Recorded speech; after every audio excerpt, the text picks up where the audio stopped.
Nakakuha ako ng 2 buong nyog. Nakakabili na to ng bigas.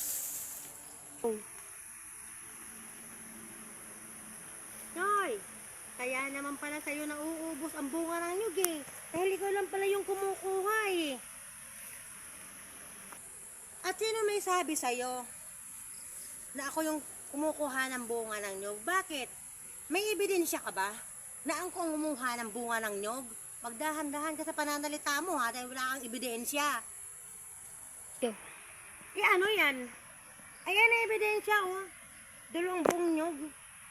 Kinuha mo, tapos sabihin mo pa, hindi ka ang kumukuha. Sira, ipinulot ko lang naman yan dyan. Kasi, sayang, hindi na yan pangbili ng 1 kilong bigas.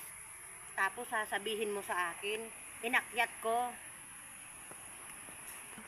Abero, saan mo pinulot yan?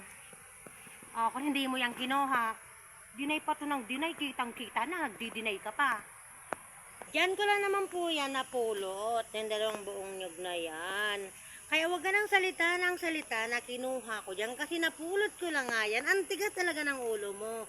O ikaw, aron ba yung gagawin mo dito? Ba't nandito ka?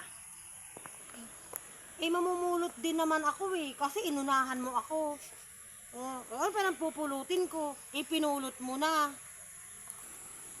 Mamumulot din pala ito. Reklamo pa ng reklamo ito kanina. Akala ko ikaw yung may-ari. Natakot tuloy ako sa'yo. Natakot tayong pati. Mauubusan kita ng nyog. Kanina ka pandadaan ng dada. Nakakainis ka talaga.